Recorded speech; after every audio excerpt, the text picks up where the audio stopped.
Shalom saudara, kali ini saya mau menanggapi sebuah video pendek ya, ceramah dari seorang ustadz. Saya nggak kenal siapa ini ustadz, cuman karena kan dia muncul dalam YouTube saya, jadi saya tanggapin saja. Coba kita dengarkan ya. Sudah masuk Islam, maka kita adalah pengikut Yesus yang sebenar-benarnya. Ketika Yesus dalam Alkitab Bible itu mengadegaskan Markus 12 ayat 29, dengarlah hai orang Israel, Allah itu Esa. Esa beda dengan satu. Oke. Jadi dia bilang, dengarlah hai Israel, Allah itu Esa, Allah itu satu. Ya. Jadi Pak Ustadz, tidak ada yang mempermasalahkan jumlah Tuhan itu. Itu hanya pola pikir Pak Ustadz dan agama Pak Ustadz. Mau jumlah Tuhannya Pak Ustadz itu 100 pun, itu nggak ada pengaruhnya Pak Ustadz. Yang penting itu siapa Tuhannya Pak Ustadz. Itu yang paling penting. Oke, jadi saya mau ajak Pak Ustadz untuk melihat kata ini Pak Ustadz. Haleluya. Ya. Haleluya. Apa sih artinya haleluya itu Pak Ustadz? Haleluya itu artinya terpujilah Yahweh. Terpujilah Yahweh. Ya. Jadi orang Kristen kenapa selalu bilang haleluya? Karena orang Kristen itu menyembah Yahweh Pak Ustadz. Ya. Karena orang Kristen itu menyembah Yahweh. Jadi nama Allah yang kami sembah itu Yahweh, bukan Allah SWT. Nah, sama kayak Pak Ustadz. Pak Ustadz punya nama kan? Nah, Ustadz itu pekerjaannya Pak Ustadz. Bukan itu namanya Pak Ustadz. Sementara Pak Ustadz itu nyembah Allah namanya Allah SWT. Artinya apa? Udah salah kamar Pak Ustadz. Pak Ustadz membawa Yesus itu udah salah kamar. Nama Tuhan kita udah beda. Nama Allah kita udah beda. Oke? Nah, Pak Ustadz beriman sama Nabi yang namanya Elia. Atau kalau di Islam sana bilang Ilyas. Pak Ustadz tahu apa artinya Elia atau Ilyas itu? Nah, kalau Pak Ustadz tahu artinya, Elia itu artinya Allahku Yahweh Pak Ustadz.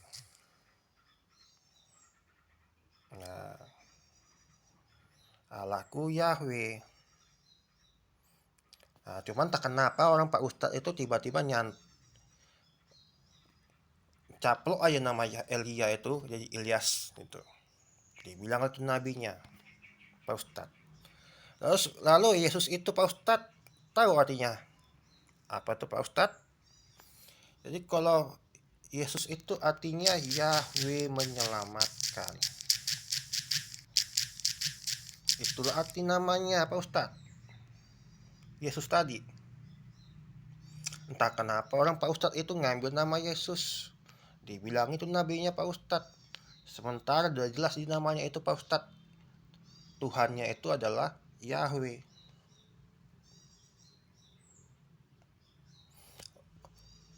Urusan perkara apa yang ditulis di kitab suci Pak Ustadz itu kita nggak peduli Pak Ustadz. Dari mana sumbernya kita nggak peduli. Yang pasti realitanya seperti apa Pak Ustadz. Ya, Pak Ustadz mengakui Yesus itu sebagai Al-Masih. Ya kan? Al-Masih kalau dalam bahasa Ibrani artinya itu apa sih? Mesia Pak Ustadz. Oke. Mesia.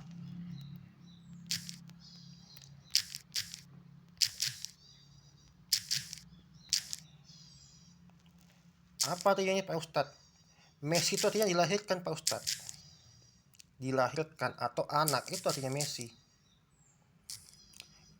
Ya itu artinya apa Pak Ustadz? Itu nama Yahweh Pak Ustadz. Jadi kalau dibilang Al-Masih itu artinya anak Yahweh.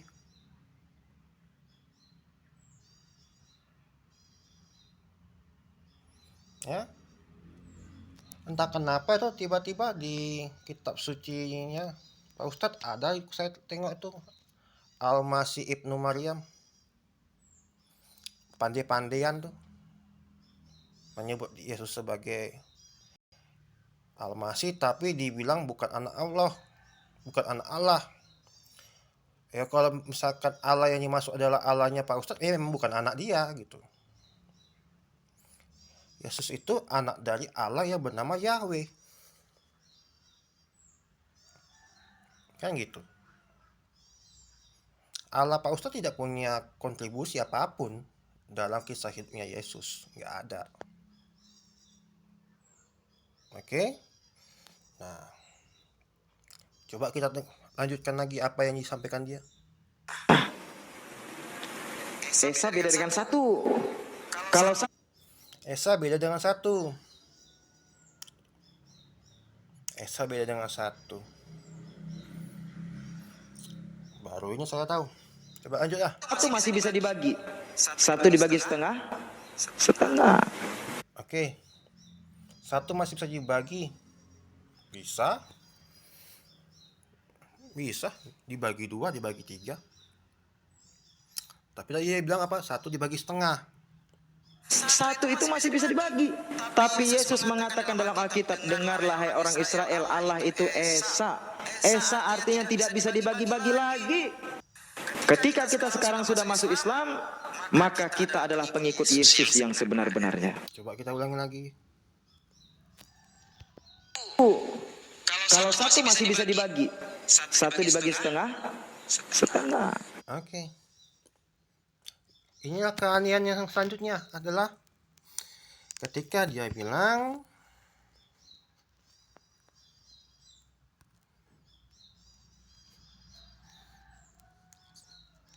satu dibagi setengah sama dengan setengah. Bayangkan tuh. Inilah buktinya Pak Ustadz itu membahas sesuatu yang bukan keilmuannya Pak Ustadz. Satu dibagi setengah kok sampai dengan setengah. Gimana itu Pak Ustadz? Jadi kalau setengah kali setengah berapa tuh Pak Ustadz? Seperempat dong. Bukan satu. Jadi Pak Ustadz besok belajar satu dibagi setengah itu sampai neneknya Pak Ustadz lahir lagi, hidup lagi, itu jawabannya 2 Pak Ustadz. Ya.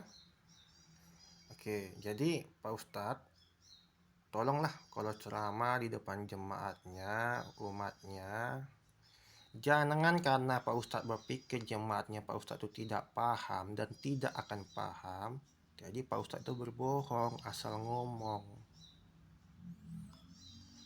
Ya, apalagi nih tampil di YouTube. Tolong ajarin yang benar. Jangan biasakan berbohong hanya biar dapat panggung. Oke. Sekian dulu dari saya. Semoga Bapak Ustadz ini dapat pencerahan. Shalom, sampai jumpa.